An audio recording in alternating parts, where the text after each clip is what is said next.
Olá, estamos de volta com o segundo bloco aqui do Jornal da Manhã, nesta quinta-feira, dia 4 de julho. E agora, ouvinte, nós vamos para uma entrevista com o Marcondes Costa. Ele que é advogado e está pré-candidato a vereador por Maceió. Bom dia, Marcondes, seja muito bem-vindo ao Jornal da Manhã. Bom dia, Nicole, bom dia a todos os ouvintes da Jovem Pan. E é uma satisfação e mais uma vez estar aqui presente com vocês, né, que sempre abre esse espaço de diálogo, né, para que os nossos ouvintes possam se informar da melhor maneira desde logo cedo. E agora, como pré-candidato a vereador por Maceió, e já começo com esse questionamento, né, Marcondes? Você é advogado, foi diretor de prerrogativas da OAB Alagoas, é professor e além também de ser fundador e presidente da instituição Todo Mês é Dezembro. Agora você resolveu encarar um desafio, no caso, para a política partidária. O que levou você a tomar essa decisão? Pois é, Nicole, obrigado pela pergunta.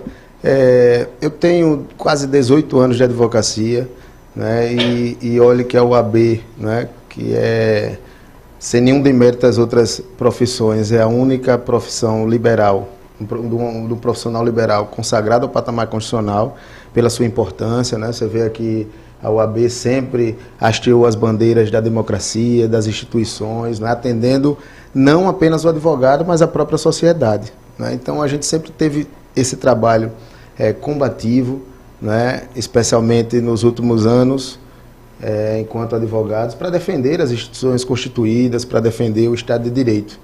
Mas depois de todo esse tempo, né, a gente tem uma seguinte constatação: não há transformação social se não for pela política. E gosto ou não, né, os ouvintes aí que estão nos bairros aqui em Maceió, né, ou por toda Alagoas, gostam ou não de política, é a política que interfere na sua vida, né? Se a gente vai ter creche próximo à sua casa, se o transporte intermunicipal ele vai atender a contento a população, se nós teremos mais UPAs, né, se nós teremos ofertas e possibilidades de capacitação para emprego. Então, a única maneira de transformação social é pela política, não é pelo judiciário, Ministério Público ou até mesmo a advocacia. Então, isso foi que me estimulou, né, a fazer um pouco mais, né, e levantar essas bandeiras, né, de uma população, de uma cidade ainda tão pobre, né, que precisa desse apoio do Estado, tal qual prevê a Constituição. Aproveitando esse assunto específico, né, da importância da política na vida da sociedade, eu queria que você fizesse uma avaliação da atual conjuntura política aqui em Maceió. Como é que você vê, como é que você avalia o clima, né, esse clima que já está começando a se falar muito sobre isso. Desde o começo do ano, a coisa já vem se aquecendo, mas agora a gente está há 3 meses, 3 meses, né? 3 meses. Das eleições. E aí, como é que você avalia? Como é que está o cenário? Como é que você vê isso? Olha, o cenário, eu acredito, muito parecido com as demais eleições. Nós temos a festa da soberania, que é o voto popular, né? São os cidadãos e cidadãs que definem os futuros do seu município, do seu estado, do seu país, e que, de fato, é uma festa da democracia. Mas, infelizmente, a gente ainda encontra quem tente macular essa festa democrática, quem tenta, sobretudo com as pessoas mais vulneráveis, né, ludibriar, né, deturpar a livre escolha do eleitor, através das chamadas compras de voto. É uma situação que já vem se arrastando por longos anos, né? A compra de voto, todo mundo sabe, a polícia sabe, o cidadão sabe. É possível que o senhor, seu José, Dona Maria, que está aí nos ouvindo, já tenha recebido a proposta, se não nessa, mas em outras eleições, de receber 50, 100, 150 reais e, obviamente, viciando, não é, a manifestação livre da população. É algo que a gente precisa combater e, desta vez, tem uma diferença, Nicole. Eu estou nos bairros. Eu conheço os bairros, eu conheço as pessoas e, obviamente, como advogado, com muita serenidade e responsabilidade, mas aos pré-candidatos, aqui vai um recado aos pré-candidatos a vereador de Maceió. Eu vou denunciar. Obviamente que se eu tiver provas, né? Nós já fizemos, inclusive, tivemos uma conversa com o presidente do TRE, né? Que obviamente tem um compromisso, o doutor Clever Loureiro tem um compromisso com a lisura do pleito eleitoral, mas eu vou denunciar. Eu não vou mandar testa de ferro, laranja, se eu tiver, obviamente, provas, eu, Marcondes Costa, vou fazer essa denúncia, porque dessas pessoas que tentam se aproveitar da vulnerabilidade social, econômica, daquelas pessoas que estão ali na ponta. E se você fizer uma matemática muito simples, um vereador dessa legislatura, ele ganha 15 mil reais, fora os seus descontos, o salário dele é de 15 mil reais. Se ele juntasse durante os 4 anos de mandato, daria aproximadamente 950 mil. Nicole, como você gasta 4 milhões numa campanha, 5 milhões numa campanha, 3 milhões? Essa matemática não fecha.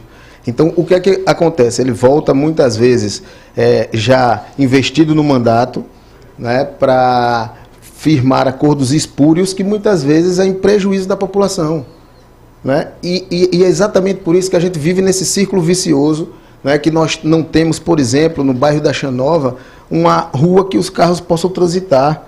Há mais de 40 anos, é uma rua de barro que jogam lixo dentro de uma propriedade privada.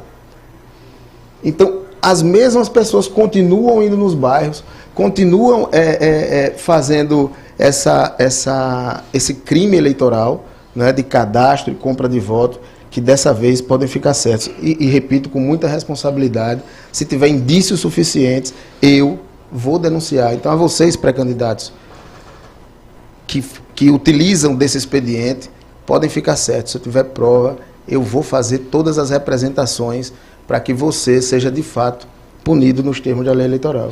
Marcondes, já que tocamos no assunto compra de votos, a conta, salário dos vereadores atuais, você busca, na realidade, uma cadeira lá na Câmara dos Vereadores.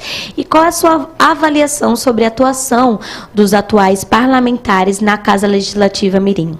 Olha, eu nunca generalizo, né? Sempre eu tenho preocupação e atenção com a minha fala, porque nós temos, sim, políticos comprometidos, políticos responsáveis, né? Mas hoje o que a gente vê, na maioria, isso eu posso falar, na maioria dos vereadores, está se permitindo algo que a gente não poderia. Me perguntam muitas vezes, Marcondes, você é contra o JHC? Não. Eu tenho um compromisso com a independência, eu não tenho um compromisso com subserviência, o meu compromisso é com a população, com o povo de Maceió, certo? Então, o que é que a gente vê? Eu vou dar apenas um exemplo, Nicole. A Prefeitura de Maceió, né, ela firma um acordo com a Braskem, né, a mineradora que, enfim, já é um assunto muito batido, eu não preciso repetir, né, comete um crime ambiental na cidade de Maceió, afeta 5 bairros importantes da capital, né, e um acordo firmado pela Prefeitura de Maceió para receber, anistiar para o passado, o presente e o futuro, não é, dessa mineradora, num acordo que agora, até o final do ano, é de 1,7 bilhão de reais. A Prefeitura de Maceió, em fevereiro, já tinha recebido 1 bilhão e 100 milhões de reais, e lembre que esses valores, sem qualquer rubrica, para que os ouvintes possam entender, não tinha nenhuma rubrica, se vai ser utilizado na saúde, na educação, o prefeito pode gastar de qualquer maneira, né, tanto comprando um hospital, como utilizando em custeios, em festas, por exemplo, né? E mesmo depois de ter recebido todo esse valor, 1 bilhão e 100 milhões, ele faz um pedido à Câmara de Vereadores de 400 milhões para um empréstimo. Isso é aprovado sem discussão, sem, me permitam, a devida transparência onde iriam ser alocados esses recursos. A Prefeitura, que já tinha recebido até aquele instante 1 bilhão e 100 milhões de uma receita, né, que não é ordinariamente prevista, né, e ainda assim pede 400 milhões, é aprovado pela Câmara e a gente normalizou isso. Eu acho que essa discussão tem que ser feita. E o prefeito, a prefeitura, veja, que é uma crítica institucional, não é pessoal. A prefeitura, ela não gasta um único real sem tiver autorização da Câmara de Vereadores. Então você acredita que a Câmara Municipal é omissa e superviciente ao prefeito JHC? Eu diria que ela é um tanto complacente na conjuntura atual de permitir não é, essa compra e esses investimentos sem a devida discussão com o próprio parlamento. Eu vou dar um exemplo a vocês aqui. A compra do hospital aqui de Maceió, que foi proveniente também dos recursos da Braskem, repito, embora não tenha rubrica e tal, nem os secretários do município sabiam, nem o líder do governo sabia. Né? Então, assim, a gente precisa discutir essas questões. É um dinheiro público, foi feita a licitação, né? Essas questões que precisam ser aprofundadas e a função principal da Câmara de Vereadores é fiscalizar o Executivo. Essa fiscalização está contente? Eu, como cidadão, entendo que não. E você vem fazendo essa e outras críticas, né, sobre a gestão do prefeito JHC, especialmente com relação a esses gastos milionários no São João, por exemplo, né? E aí, quais são suas principais críticas nesse sentido, né? Para além da questão da Braskem, a gente sabe que tem muitos pontos a se discutir. Maceió vem acarretando, a situação da Braskem trouxe também muitos outros problemas, ao mesmo tempo que com esse caixa robusto, né, que ela proporcionou à prefeitura, ele pôde realizar aí esse São João milionário, que você falou muito, inclusive, nas redes sociais. Pode falar um pouquinho mais sobre isso? Verdade, claro. Veja, primeiro, né, que eu sou extremamente adepto, eu diria que para o nordestino e para o alagoano não é diferente, é o melhor período do ano, né, o período junino, né, onde a gente reafirma nossas tradições, especialmente por ser nordestino, né, então eu adoro São João, eu adoro a festa de São João, né, eu acho que Maceió precisa da festa de São João. Agora, obviamente que a gente tem que ter o bom senso e a responsabilidade. Então, veja, a minha crítica que foi feita, inclusive foi colocada nas redes sociais, é que esses gastos que foram divulgados até agora, gastos assim exorbitantes, né, de quase 16 milhões apenas com os cantores, fora estrutura. Mas vai ter patrocínio, vai gerar economia, isso é importante. Mas será que alocar todos esses valores seria suficiente? Eu teria uma proposta diferente. Porque, ao mesmo tempo que gera aquela renda para os pequenos comerciantes, que digam, a gente vem conversando com as pessoas e cada comerciante daquele pagou R$700 numa barraca. Ele, com muito trabalho, obviamente, que ele tirou esse investimento, né, teve seu lucro, mas ele estava, primeiro, obrigado a comprar de um único fornecedor, né, de um único vendedor. E o segundo, e os bairros? Vocês passaram, por exemplo, pelo Salvador Lira, pelo Graciliano Ramos, pelo Jardim Petrópolis, aqueles comerciantes que vendem um sanduíche, que vendem um pastel, que tem o seu barzinho, né? Eles praticamente ficaram esvaziados, porque obviamente a população veio para o Jaraguá. Não é deixar de ter festa, mas principalmente você apostar nos artistas locais. Aqui nós temos excelentes artistas, né, que tocam forró, né? A gente podia botar forró nos bairros, né, porque girava sim aquela economia local, né? O comércio está pedindo socorro, especialmente nesses bairros. Andem, por exemplo, no Salvador Lira e vocês vão ver, né, o que já foi o Salvador Lira e como está o Salvador Lira hoje. Então, assim, não é deixar de ter São João. Eu acho que não é razoável, e essa foi minha crítica, né, alocar todos esses recursos quando a própria prefeitura, e nós acompanhamos aí nas reportagens, nas redes sociais, os artistas locais cobrando pagamento dos seus trabalhos que realizaram há mais de um ano. Ou seja, desprestigiar o público, os artistas locais, né, para superestimar os artistas de fora. Nada contra eles, mas eu acho que é uma questão de bom senso na aplicação desses recursos. Você mencionou no comecinho aqui da nossa conversa, falou rapidamente sobre a questão de creches, né? A dificuldade de Maceió ter creches, novas creches. E recentemente, por exemplo, o prefeito negou 20 unidades das creches do programa CRIA, por exemplo, né?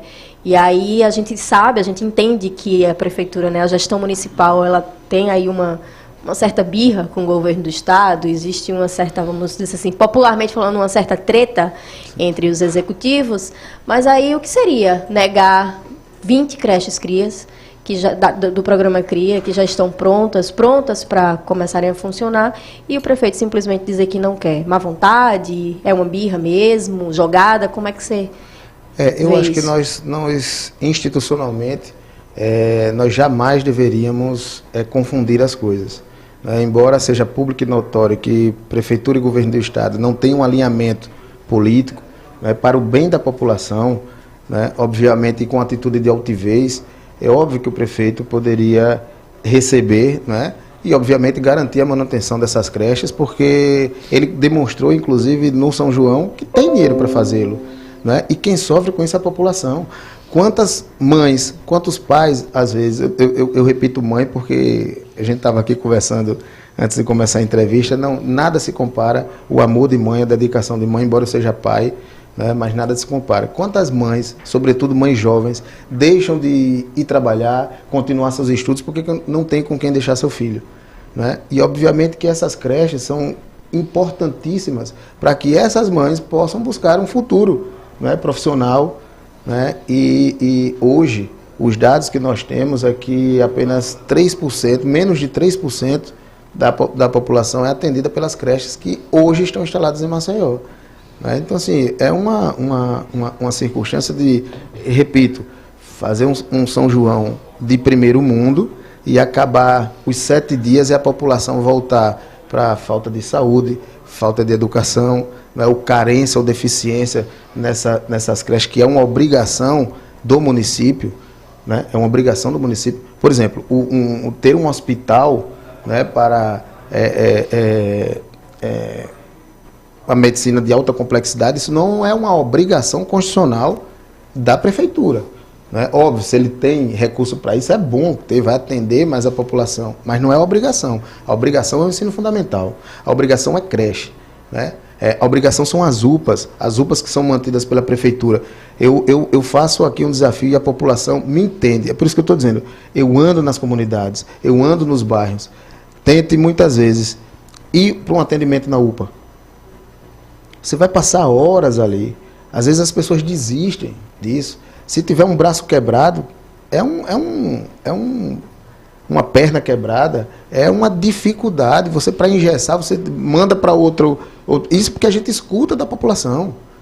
Então, o ideal era cumprir as suas obrigações básicas, para aí sim, tendo a possibilidade, vamos fazer um São João de 50 milhões. Mas para fazer isso, a gente tem que estar com os direitos básicos da população garantidos, senão depois de 7 dias você devolve a população para a própria miséria. Tem que fazer o dever de casa primeiro, né, Nicole? Não é, Natália Barros? Marcondes, queria agradecer demais aqui a sua presença no Jornal da Manhã mais uma vez, só que agora como pré-candidato a vereador por Maceió, ao ponto que eu deixo espaço para suas considerações finais. Perfeito, mais uma vez, Nicole, agradeço aqui esse espaço, a toda a equipe aqui da Jovem Pan, para que a gente pudesse fazer esse diálogo, que é extremamente importante, um diálogo com responsabilidade, para que as pessoas, de fato, compreendam o papel institucional do vereador, e compreendam com responsabilidade. Porque, se me permite, ao exemplo, nós vimos agora há pouco um pré-candidato que é delegado também, Tiago Prado, ele faz uma acusação, na minha concepção, precipitada, e dizer que tem candidato sendo financiado pelo crime organizado. Então, de onde ele trouxe essa informação?